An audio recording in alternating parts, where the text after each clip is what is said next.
So that brings us to the end of the formal end of the Congress today, and I'm pleased to welcome back Ulrich Hegerl. We'd first want to say a really big thank you to everybody who's been online. Whether you've been with us all day or for part of today, congratulations on taking the time to learn more about depression and to think about how else you can help support somebody or how you yourself can manage your depression. We also would like to again acknowledge the European Commission who co-funded this event today and acknowledge their commitment to mental health in Europe.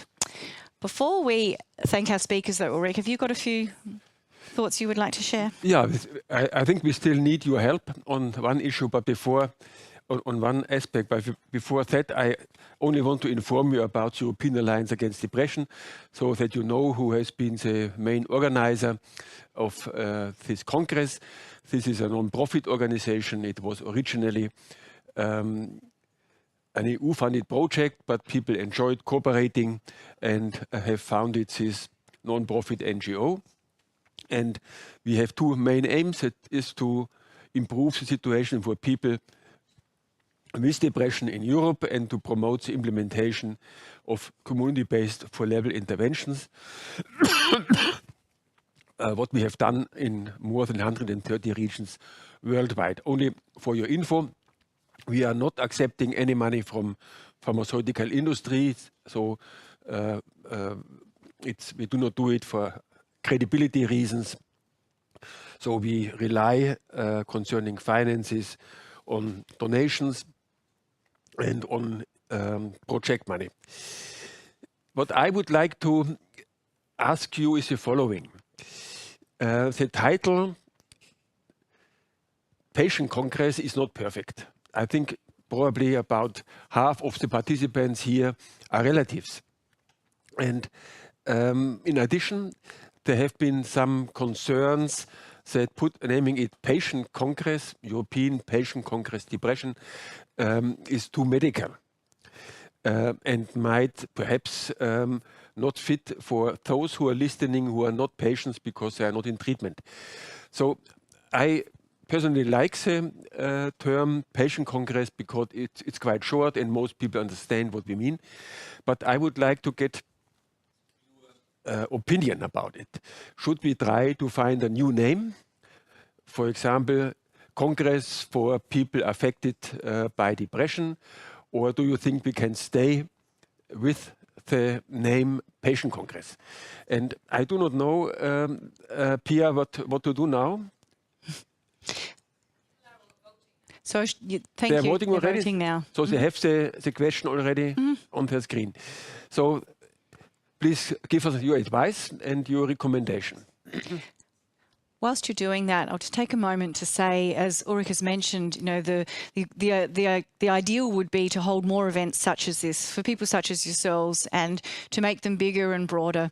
And so you will have been sent, just before the end of today, you'll be sent a short survey to your email that you used to register for today. And we just ask for some simple feedback, honest opinions, what worked, what didn't work, what would you like to see more of, so that you can help us, you know, make an even bigger and better Congress next time. Exactly. No? So there is a certain advantage for changing the wording. Thank you for this feedback. This is interesting. And we have to think if we find something which is also quite short and catches our intention with this Congress also well. Thank you. Another question is, it would be interesting who from the audience is patient and who is relative. And I do not know if there is a place for a third question, who is neither patient nor relative. So it would be great to know this. It's also interesting for the audience, I think. So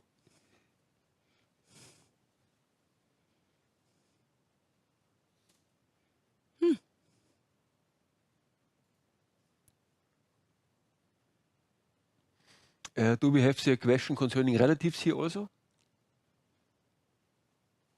So the second one is they know someone who might be suffering from depression, so that would be but it's not relatives. No? So can we ask as a question patient or relative? because many people know anybody who has depression. So this is true. We all know. We're just going to ask you one more question. So thank you for your patience with us. I also wanted to add that if you have registered for the profile in the lobby today, the lobby will stay open until 4 o'clock Central European time. So if you want to keep asking questions in there, the European Alliance Against Depression team will be on hand to answer those, or you can continue chatting with people that you may have met digitally today throughout the conference.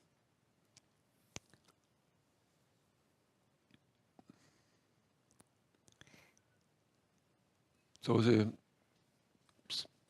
the question is running, yeah? Pia? We'll be running in a moment. So what we might do while we... Yeah, we can already start. So I want to use the time to thank the whole team, the EAD team, Simke Celik and Katharina Schnitzspahn and Pia Haug for the great job in preparing it. The technical staff here, which have hosted this congress. I want to thank the wonderful moderator, Ainslie, who has done it so elegantly. And now I really want to thank I think, really excellent speakers. Please come here and